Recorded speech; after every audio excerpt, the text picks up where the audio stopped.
Dr. Collier, good morning.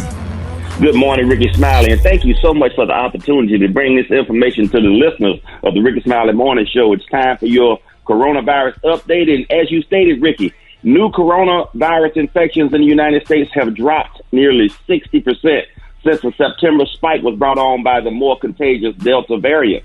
Now, the 7-day average of infections stood at about 70,000 this week, which is a 58% drop from the surge in around September 13th, when the average that week was about 165,000. So down from 165 down to 69. So that shows clearly the impact of vaccinations is having on the country. And in areas where people are getting vaccines, the drops are even more dramatic.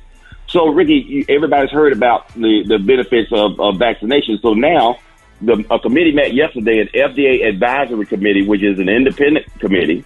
They voted to recommend the Pfizer vaccine for children aged 5 to 11. Now, the FDA, of course, is not obliged to follow that recommendation, but we fully expect them to do so, and they should do so in early November in making shots available. So last week, a review panel for the FDA found that the benefits of the shots outweigh the risks, and it's already currently authorized for teens between the ages of 12 and 15 under emergency use authorization, and it's already fully approved by the FDA for individuals 16 years and older. So the vaccine for the children generated an efficacy rate, or that means how effective it was, of 90.7% against symptomatic infections in elementary school age children only 7 days after they got the second shot. Now, so the question that people are concerned about is, what are the side effects? The most common side effects occurred after the second dose, and that included pain at the injection site, fatigue, and headache. There were no serious adverse events associated with the vaccine administration. The proposed dose for the 5 to 11-year-olds is 10 milligrams compared with the 30 milligram dose used in 12 years and older. So that's 1/3 of the dose for the Pfizer. So we fully expect the Pfizer vaccine to be available the first week of November. Part of the White House plan, of course, is to get pediatricians to administer the Pfizer vaccine. The problem is pediatricians' offices are not adequately supplied to do so.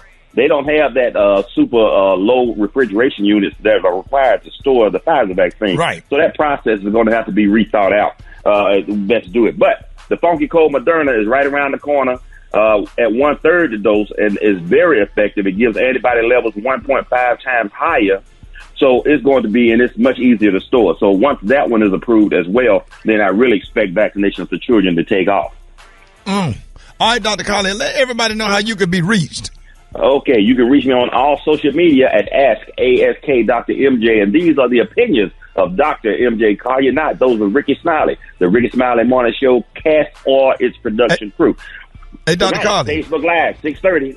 Hey, Dr. Collier. You know, Yes, the sir. FDA also approved that you can show your face in a computer to get on the board flights now. Oh, yeah. So that is that's going to be incredible. They're going to have that database stored, but your face is everywhere. Everybody's on Facebook. Yeah, but and they're Dr. using Collier, their face recognition on their cell phones anyway. It's so a they lot should not be concerned about that. It's a lot of ugly people that thing ain't gonna let board. So I'm just letting you. Those long faced people.